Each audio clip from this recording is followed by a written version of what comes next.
राजनेता। इन सभी सीटों पर, इन सभी राज्यों पर राज करेगा एक राजनेता जिसका चयन आप खुद करेंगे। लोकसभा चुनाव बहुत जल्द अब आपके खुद के राज्य में होने वाला है, जिसमें भागीदारी लेने के लिए देश के प्रत्येक व्यक्ति को बढ़ावा दिया जा रहा है। जी हाँ, बहुत जल्द अब लोकसभा चुनाव के जरिए आप चुनने वाले हैं अपना खुद का राजनेता, अपना खुद का प्रधानमंत्री। और इससे जुड़ी खास खबरों के लिए बने रहिए आर्य न्यूज झारखंड के साथ। मैं वर्षा नागल, धन्यवाद। नमस्कार, जोहार, मैं पंकज आर्य फिर एक बार आप लोगों के साथ अड़की में मौजूद हूँ और रहा है। और आप देख सकते हैं हमारे पीछे भगवान बिरसा मुंडा की आदमकद प्रतिमा स्थापित है यहाँ पे। और मैं आपको बताऊं कि केंद्रीय जनजातीय मामले के मंत्री और साथ ही साथ कृषि मंत्री और इस क्षेत्र के सांसद अर्जुन मुंडा का आज यहाँ पे कार्यक्रम है। वो कार्यक्रम में जुड़ेंगे, यहाँ कार्यकर्ताओं को वो संबोधित करेंगे, उनसे मिलेंगे, उनसे बातें करेंगे। इसके बाद वो पूर्णानगर जाएंगे और पूर्णानगर भी भाजपा के कार्यकर्ताओं से मिलेंगे, कुछ महिला मंडलों से मिलेंगे और साथ ही साथ इसके बाद पुण्यद्री के एक संकीर्तन कार्यक्रम में उन्हें जाना है। तो सीधे तौर पे हम लोग इस कार्यक्रम से जुड़ेंगे और क्या कुछ कहते हैं अपने कार्यकर्ताओं के बीच में अर्जुन मुंडा, सीधे तौर पे हम लोग जानेंगे। तो आइए सीधे जुड़ते हैं हम लोग इस कार्यक्रम से अड़की में इस वक्त। पंकज आर्य आपको रिपोर्टिंग दे रहा हूँ अड़की से।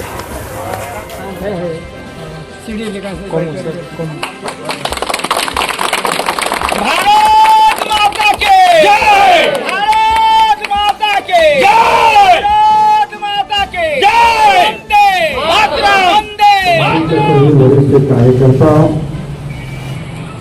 और अपने पदाधिकारियों की इस बैठक में, जैसे हम सबको पता है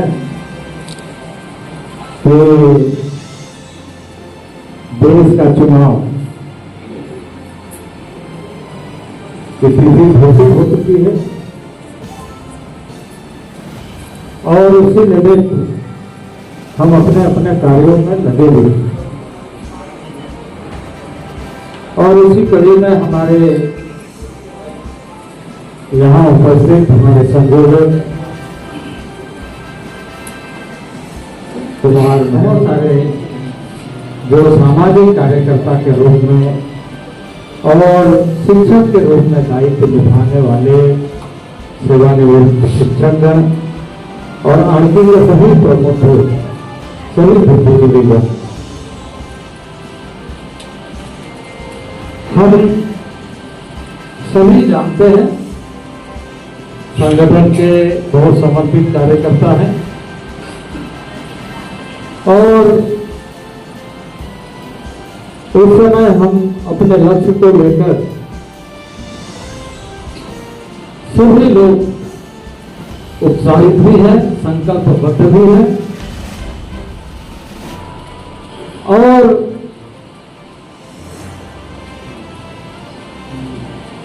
हम सब अनुभवी कार्यकर्ता के नाते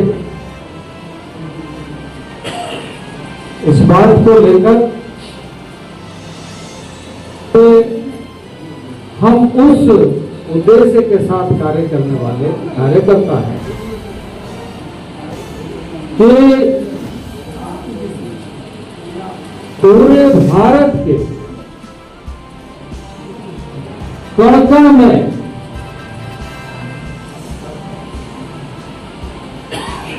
और पूरे भारत के विभिन्न क्षेत्रों में रहने वाले लोगों का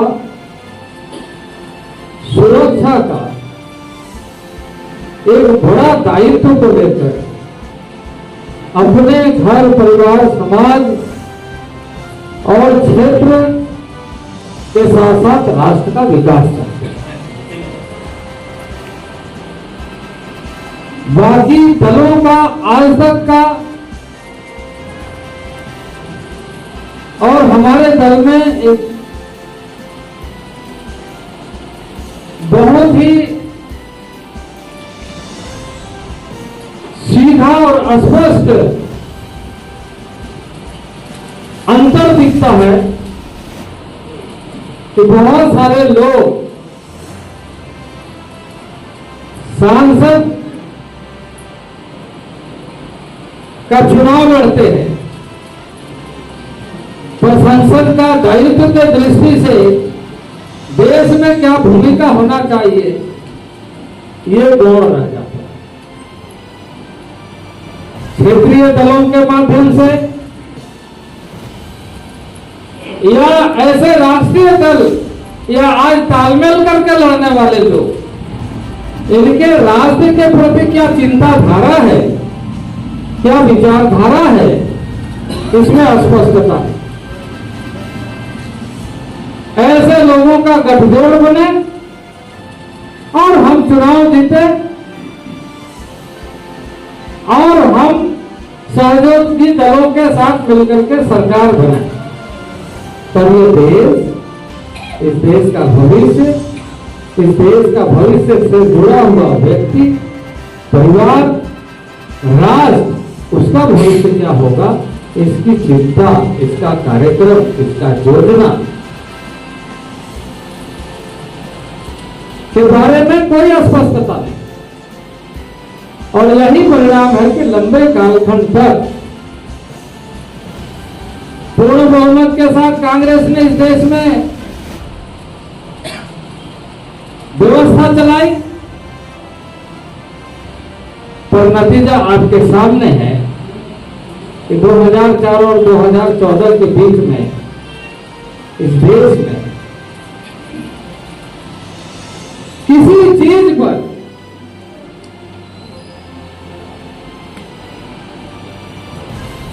उस समय की तत्कालीन सरकार ने जनता को स्पष्ट तरीके से न बता पाई न कर पाई। पहले की तो छोड़ दीजिए, क्योंकि पहले के पीढ़ी के लोग उसके अनुभवी हैं, बहुत सारे लोग ऐसे हैं, लेकिन युवा वर्ग को शायद उतना ध्यान में नहीं है। लेकिन इन्हीं 10 वर्ष अर्थव्यवस्था नीचे चली गई, भ्रष्टाचार का बोलबाला हुआ, झारखंड जैसे क्षेत्र करप्शन के बारे में पहचाना गया। झारखंड जैसे राज्य को उन दिनों में आप देखिए तो यहाँ की कोयला की चर्चा बहुत हुई, यहाँ के घपले घोटाले की चर्चा बहुत हुई, यहाँ के लोगों की चर्चा नहीं हुई। उसी तरीके से देश विभिन्न घोटालों में फंसी रहे, 2G घोटाला, 3G घोटाला, पॉलिसी पैरालाइसिस, कोयला घोटाला जैसे महत्वपूर्ण ऐसे हर दिन के अखबार में होते थे कि नहीं होते थे।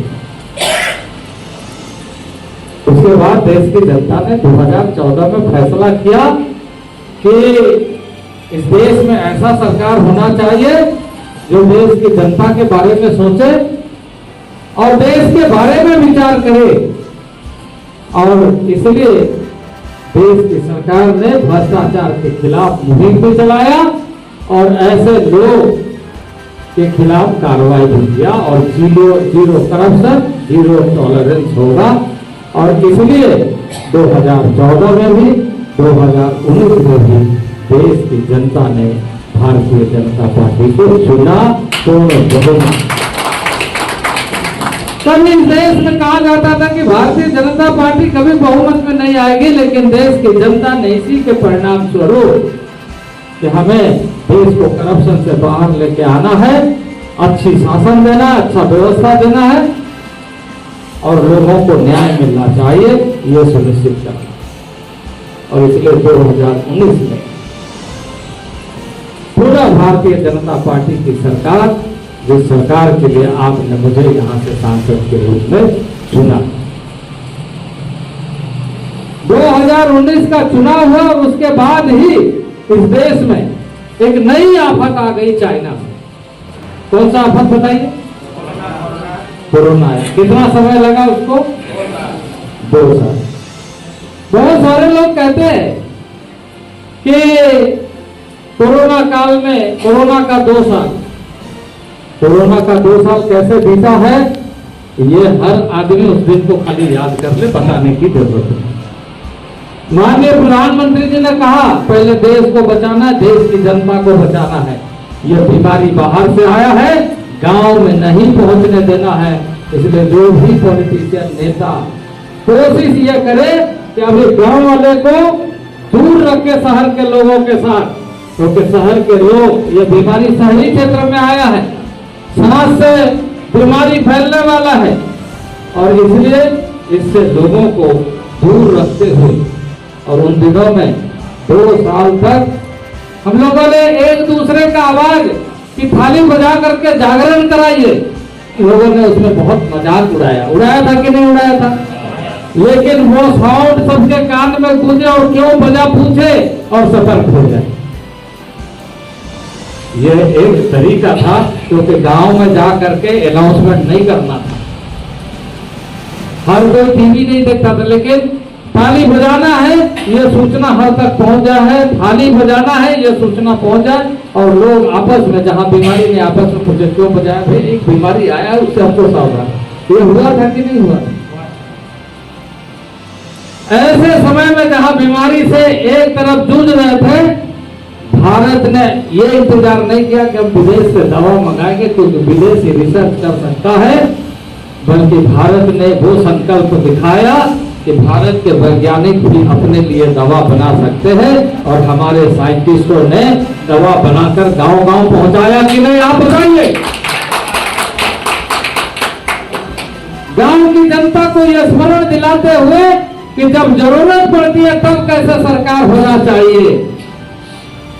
दृढ़ इच्छा शक्ति के साथ यदि देश के यशस्वी प्रधानमंत्री इस तरह के निर्णय, क्योंकि इनोवेशन में बहुत खर्चा होता है, हम लोगों का कोटा का पैसा काट दिया गया, सांसद का कोटा का पैसा काट दिया गया, तनख्वाह से पैसा काटा गया, तो हमारा वैज्ञानिक को रिसर्च करने के लिए पैसा चाहिए, क्योंकि वो रिसर्च करेगा, दवा बनाएगा, गांव में दवा पहुंचेगा, गांव का आदमी, देश अगर बचे रहेगा, देश की जनता अगर बची रहेगी तो पैसा भी आएगा, और हम फिर से खड़ा होकर के दुनिया में ताकतवर राष्ट्र भी बनेंगे। ये हम लोगों के ऊपर विश्वास होना चाहिए, और इस उद्देश्य के साथ कार्य प्रारंभ। आज वो बीमारी से लड़ते हुए हम लोग बच करके, बहुत लोग चले गए लेकिन बच करके निकले हैं कि नहीं निकले? गांव में जितना पैमाने पर, क्योंकि ये बीमारी ऐसा था कि कोई किसी का लाश उठाने के लिए तैयार नहीं होता, क्योंकि जो उठाने जाएगा वो उसको बीमारी से मरना पड़ेगा, और गांव में बिखरा हुआ लाश दिखाई देगा। बहुत लोग बोलते हैं उस समय आप नहीं आए, हम आते तो मेरे साथ 10 को शहरी लोग आते, कोई सिक्योरिटी है, कोई ये है वो है, कोई ना कोई एक आदमी फैला देगा, एक आदमी पूरा गांव को तबाह कर देगा, और सबको बचाने का ज्यादा जिम्मेदारी था। गांव में चेहरा देने के दिखाने से बीमारी ठीक नहीं होता, गांव के लिए दवा दारू का इलाज करने का व्यवस्था करने से गांव ठीक होता। और उस समय मैंने व्यक्तिगत रूप से, जहां सरकार का रिसर्च का काम हुआ, आप सभी साक्षी हैं, उसमें व्यक्तिगत रूप से हमने दवा भेजने का काम किया। अगर किसी को कोविड होगा तो आयुर्वेदिक दवा भी भेजा, एलोपैथिक दवा भी भेजा था कि नहीं भेजा था? गांव-गांव में पहुंचे ये सुनिश्चित करने का काम, और उसी सरकार ने बरसों पुराना जिस जम्मू कश्मीर को लेकर के आजादी के दशक से लड़ाई चल रहा था, पाकिस्तान बार बार दावा कर रहा था, उकसाता था, लड़ाने का तरह तरह का हथकंडा अपनाता था, लेकिन हम लोगों ने उस बीमारी का परमानेंट इलाज ढूंढते हुए, वो होती एक बीमारी है उसका भी इलाज होना चाहिए। देश में जब कश्मीर के लिए जो धारा 370 लागू था, उसको हटाने का काम 2019 में चुनी हुई सरकार के माध्यम से किया। आज जम्मू और कश्मीर से कन्याकुमारी तक भारत एक है, ये हम समझाते हैं। हमारा वोट कितना महत्वपूर्ण है, कितना बड़ा कार्य किया है। हम ये मानते हैं कि हम गांव में रहते हैं, लेकिन उस वोट की ताकत क्या है वो हमने दुनिया को बताने का काम किया। पाकिस्तान यूएन में चला गया कि ये धारा 370 हटाना गलत है, लेकिन भारतीय नेतृत्व ने, नरेंद्र भाई मोदी ने कहा यह जनता ने हमें चुना है फैसला करने के लिए, हमारा अभिन्न अंग है जम्मू एंड कश्मीर। पहले देश के संविधान में जब भी कानून बनता था, संशोधन होता था, यह कानून लागू होगा, पर जम्मू कश्मीर को छोड़कर अब हम गर्व से कहते हैं कि यह कानून लागू होगा पूरे भारतवर्ष में, जम्मू कश्मीर से लेकर के कन्याकुमारी तक। तो यह भारतीय जनता पार्टी का परिचय है। अब ये बाकी जो लोग हैं, ये कौन सा परिचय देने के, किस तरह का राजनीति करने के लिए, किस तरह का वो इस भारत के भविष्य के बारे में सोचते। उस समय में लोगों ने कहा, कोविड की दवा जब बनी तो कांग्रेस के लोगों ने कहा, क्या कहा कि ये दवा में टेस्ट नहीं हुआ है, ऐसा नहीं हुआ, वो नहीं हुआ, बहाना बना करके किसी तरह लोगों तक न पहुंचे, बीमारी में अफरा तफरी मचे, देश में बदनामी में हो, लोगों की अंबार लगे मरने वालों की। ये षड्यंत्र करने का काम इस तरह का सोच रखने वाले लोगों का, क्या देश ऐसे लोगों के हाथों में होना चाहिए? देश सुरक्षित लोगों जो सुरक्षित रख सकता है उनके हाथों में होना चाहिए। और गांव-गांव, कस्बे-कस्बे, टोले मोहल्ले में हम सभी कार्यकर्ता को इस बात का ध्यान रखते हुए बताना चाहिए कि विपत्ति काल में नेतृत्व कैसा होना चाहिए। देश सुरक्षित रहेगा तो हम सुरक्षित रहेंगे, ये हमारा सबसे बड़ा प्राथमिकता और सबसे बड़ा लक्ष्य है। आज दुनिया के अंदर सभी देश भारत को मान रहा है। क्यों मान रहा? सरकार तो पहले भी, लेकिन उसको अपॉइंटमेंट नहीं मिलता और भारत सरकार से मिलने के लिए लोग आते हैं। यही तो अंतर है। अंतर है कि नहीं है? तो एक तरफ देश को सुरक्षित रखने का काम, और उसी समय कोविड में जो गरीब कल्याण योजना प्रारंभ हुआ कि हर गरीब को अनाज पहुंचेगा, बदस्तूर आज तक जारी है कि नहीं है, ये आप बताइए।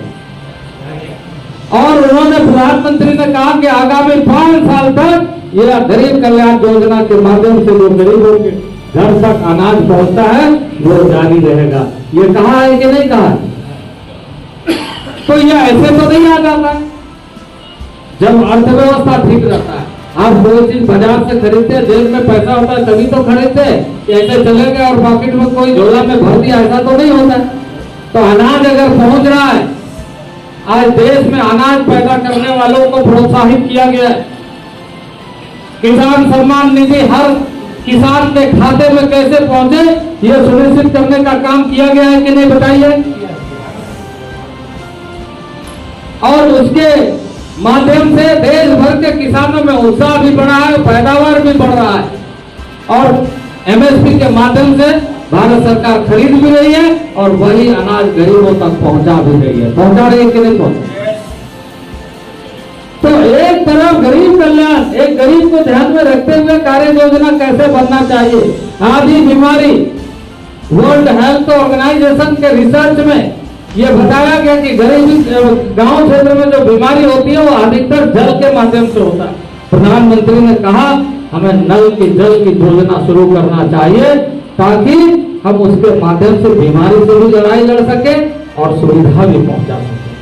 आज गांव-गांव में उसके लिए पैसा दिया जा रहा है। नल का जल घर में पहुंचे, दिया जा रहा है कि नहीं दिया जा रहा है? उसी तरीके से पिछले कई वर्षों के तुलना में यदि आप 2014 के पहले का देखें, उस समय इंदिरा आवास के नाम से चलता था। अब प्रधानमंत्री आवास योजना के माध्यम से आप ही बताइए, गांव में उस समय के तुलना में अभी अधिक योजना पहुंच रही कि नहीं पहुंच रही? तो अर्थव्यवस्था अच्छी हो तो गांव तक पहुंचाने का ईमानदारी पूर्वक कार्य करने वाली सरकार उसे पहुंचाती है। इसी तरीके से कई योजना मेरे पास अभी आंकड़े हैं ट्राइबल अफेयर्स के माध्यम से। हमने आदि आदर्श ग्राम योजना शुरू किया। अणकी गांव में हमने कई योजना को, यहाँ तो राज्य सरकार को हमने पैसा दिया। राज्य सरकार आदि आदर्श ग्राम योजना के बारे में सूचना भी सही ढंग से नहीं दी होगी, लेकिन मेरे पास सूची है। अब अणकी का ही आप अगर देखेंगे तो अणकी क्षेत्र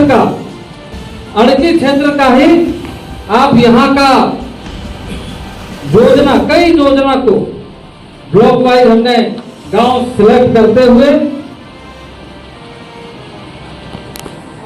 जैसे बारीगढ़ा का है, बागदी का है, वहां पर छोटा योजना हो सकता है। आदि आदर्श ग्राम योजना में वाकई में 6-7 योजना दिया गया है आदर्श ग्राम बनाने के लिए, जिसका पैसा हमने भारत सरकार के माध्यम से, कई गांव है, बारीगड़ा है, बारिंगकेल है, बारूहातू है, बीरबांकी है, इस तरीके से पूरे गांव की सूची है।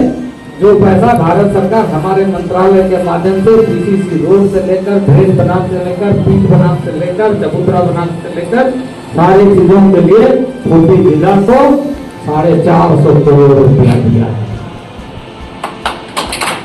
लेकिन आपको दूसरा मैं बात बताता हूं, मैंने राज्य सरकार को पैसा दिया। राज्य सरकार ने खूंटी जिला को पूछ लीजिए 2 साल बाद पैसा भेजा। हमने पैसा दिया, राज्य सरकार अपने खाते में रखा। ये राज्य सरकार का काम है। और उन्हीं लोगों के तालमेल के माध्यम से आज देश चलाने की बात करते हैं। जो जनता के पैसा जो हम भारत सरकार के माध्यम से भेज रहे हैं, अभी मैं कृषि मंत्रालय भी देख, अभी जब हम उतरे तो हमारी बात किससे हो रही? गाड़ी में जब हम आ रहे थे महाराष्ट्र के कृषि मंत्री, एक छोटा सा भी विषय होता है तो हर मंत्री हमसे बात करता है देश, लेकिन झारखंड का कोई मंत्री बात नहीं करता, क्योंकि उसको योजना से मतलब। RK-BY का 1 पैसा अभी तक राज्य सरकार ने नहीं दिया, जिसके माध्यम से गांव में कृषि क्षेत्र का काम होता है, उसका लाभ किसानों को कैसे मिले, इसकी सोच इस सरकार। तो भारत सरकार लगातार कोशिश कर रही है विभिन्न योजनाओं के माध्यम से कि गांव नीचे तक योजनाएं पहुंचे, जहां एक तरफ देश सुरक्षित हो, देश के नागरिक सुरक्षित हो, गांव का गरीब सुरक्षित हो, गांव के किसान सुरक्षित हो, गांव की महिलाएं सुरक्षित हो, गांव के युवा को नया अवसर मिले, इस तरह की योजनाओं के साथ यही सरकार है। अभी फैसला किया है कि 2029 में जब चुनाव होगा तो उस समय 23% महिला सांसद भी चुन करके पार्लियामेंट में जाएंगे। नारी सशक्तिकरण का उदाहरण जो 3 साल से राजनीति कांग्रेस के समय में हो रहा था कि अभी बिल प्रोड्यूस कर रहे, फिर फड़वा देता था, फिर रुक जाता था, लेकिन इस सरकार ने 2 चीज किया कि जो पहला पार्लियामेंट था वहां बैठने का स्थान कम था, तो नया पार्लियामेंट बनाया। जो नया पार्लियामेंट बनाया, उस नया पार्लियामेंट में लोकसभा में 1000 जनप्रतिनिधि बैठ सकते, इतनी बड़ा हॉल बनाया। तो एक तरफ महिलाओं का प्रतिनिधित्व बढ़े 33%, और दूसरे तरफ बैठने की व्यवस्था, नया लोकसभा भवन इसी 2019 के चुनी हुई सरकार के माध्यम से, आपकी ताकत के माध्यम से वहां पर ये सारी चीजें हुई, क्योंकि ये विजन के साथ काम करने वाले हैं। लेकिन ऐसे लोग जो लोग आपके पास वोट मांगने के लिए आएंगे, बहुत सारी बातें कहेंगे, लेकिन उनके नेता खूंटी आते हैं। पिछले दिनों खूंटी आए थे ना, उनके प्रोग्राम में बताया गया कि उन्हीं हाथों श्रद्धांजलि अर्पित करने के लिए जाएंगे, लेकिन खूंटी से ही सिंधेगा का रास्ता पकड़ के चले गए। उन्हीं हाथों जाने का फुर्सत नहीं मिला, लेकिन देश के यशस्वी प्रधानमंत्री और राष्ट्रपति वहां पर सर झुका करके श्रद्धांजलि अर्पित करने के लिए आते हैं। ये खूंटी की धरती का परिचय है। भगवान बिरसा मुंडा को सम्मान देने का काम भारतीय जनता पार्टी के नेतृत्व में आदरणीय नरेंद्र भाई मोदी के अगुवाई में चल रही सरकार ने गौरव दिवस में मनाते हुए स्वयं प्रधानमंत्री खूंटी में आकर के खूंटी की मट्टी को लेकर तिलक लगा करके भारत विकसित भारत का संकल्प लेते हैं, ये इस धरती की ताकत है, ये इस धरती का परिचय है कि कैसे सम्मान यहां के लोगों को, यहां के धरती को और यहां के पूर्वजों को मिलता है। राष्ट्रपति आती है और सर झुका करके फूल समर्पित करते हुए देश के तमाम ऐसे क्षेत्रों का डेवलपमेंट हो, देश के महिलाओं को संबोधित। समय के अभाव में महामहिम राष्ट्रपति उस दिन मध्य प्रदेश हम साथ ही चले गए, लेकिन उन्होंने वादा किया कि हम दोबारा आएंगे अपनी बहनों से मिलने के लिए, और देश की राष्ट्रपति खुदा खूंटी की धरती पर महिलाओं से मिलने के लिए आती है। ये खूंटी की धरती का परिचय। तो ये आपका वोट गांव का सम्मान, देश का सम्मान और यहां के पूर्वजों का सम्मान के लिए। इस बात को ध्यान में रखते हुए हमें लगातार जनता के बीच में जाकर काम करना है। यहां बहुत सारी बातें राजनीतिक दृष्टि से करेंगे, बहुत तरह का छल प्रपंच के माध्यम से कोशिश करेंगे, लेकिन यहां के बुद्धिजीवियों से, यहां के ग्रामीणों से, यहां के नागरिकों से हम यही कहना चाहते हैं कि खूंटी को नया परिचय के साथ हम आगे बढ़ाने के लिए संकल्पबद्ध है। दुनिया में खूंटी का नाम कैसे पहुंचे, इसको आगे बढ़ाने का काम किया। आज भगवान बिरसा मुंडा के धरती को ये जो सड़क देख रहे हैं, ये एससीए फंड से बना हुआ सड़क है, भारत सरकार का special fund, special central assistance SCA के फंड से। अब आप देखिए बिरबांकी से कुचाई, बिरबांकी से मुर्दू, बिरबांकी से मंझगांव, ये मंझगांव बोलते हैं बनगांव, ये चारों तरफ रोड को जोड़ते हुए हम बिरसा मुंडा के धरती को टूरिस्ट सर्किट बना करके दुनिया को यहाँ पर दिखाने का काम करेंगे कि हमारे पूर्वज किस तरीके से लड़ाई लड़ करके इतिहास बनाया, और दुनिया सर झुका करके हमको उस धरती को प्रणाम करेगी। ऐसा परिचय इस खूंटी का धरती में, और ये आरती ब्लॉक है तो